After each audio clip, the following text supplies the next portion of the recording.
పోలీసులకు గ్యాంబ్లర్స్ సమాచారం ఇచ్చారని ఆటో డ్రైవర్పై దాడి చేసిన ఘటనపై తిరుపతిలో జరిగింది. తిరుపతిలోని ఇందిరానగర్కి చెందిన గణేష్ గ్యాంబ్లింగ్ నిర్వాహకులపై పోలీసులకు సమాచారం ఇచ్చారు.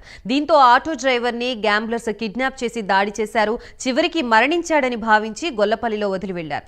దీంతో అతన్ని స్థానికులు గుర్తించి పోలీసులకు సమాచారం ఇచ్చారు. ఘటనాస్థలికి చేరుకున్న పోలీసులు బాధితుడిని రుయా ఆసుపత్రికి తరలించారు.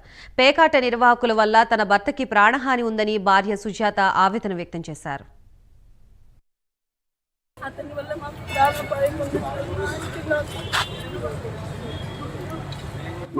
న్యూస్ వాళ్ళకి చెప్పిన పోలీసు వాళ్ళకి చెప్పిన మీ ఆయన్ని నగిరి మనుషులతో కొట్టి చంపించేస్తాము అని భయపెడుతున్నారు సార్. మీ ఆయన పేరు ఏం పేరు? గణేష్ సార్. ఏం పని చేస్తారు ఆయన?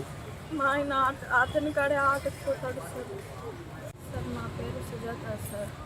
మా ఊరు ఇక్కడ ఇందిరానగర్ సార్, టౌన్ క్లబ్ దగ్గర. మా ఆయన మామూలుగానే తెల్లారు వాళ్ళు వెంకట కళ్యాణ్ అనే వాళ్ళు పిలుచుకొని అంటే వెళ్ళినారు సార్. ఇంటి దగ్గర నుంచి బయట వెళ్తూ ఉంటే వాళ్ళు తీసుకెళ్ళి అంటే కళ్యాణ్ అనే అతను మా ఆయన బయట పనిగా వెళ్ళినాడు సార్. వెళ్తే చోటు అనే అతను తీసుకెళ్ళి అంటే మా ఆయన అంటే ఆర్సీపురం దగ్గర నుంచి వాళ్ళు కిడ్నాప్ చేసి ఎస్ క్రాస్ కాఫీ కలర్ కార్లో తీసుకొని వెళ్ళి కిడ్నాప్ చేసి బాగా కొట్టేసి చనిపోయినాడేమో అనుకునేసి తెచ్చి మళ్ళీ ఆడే పడేసినాడు సార్. మళ్ళీ మా ఆయన ఎట్టో ఒకట ఇది చేసుకొని నేను అప్పటికే ఫోన్లు చేస్తా అంటే ఫోన్ ఆన్ అయింది సార్. ఫోన్ ఎత్తి ఈ మాతో నాకు ఇట్లా అయిందని చెప్పి ఆడే డివైడెడ్ దీనిపైన మళ్ళీ సులువుగా తప్పి పడిపోయినారు సార్.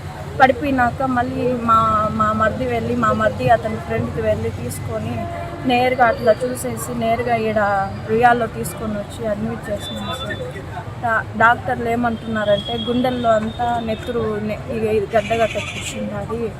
చాలా కొద్దిగా కళ్ళు కూడా డ్యామేజ్ ఎక్కువ అయిపోయింది. అది చాలా ఇబ్బంది, ఇంకా చాలా రోజులు ఉండాలా. ఎందుకు వాళ్ళు కిడ్నాప్ చేశారమ్మా?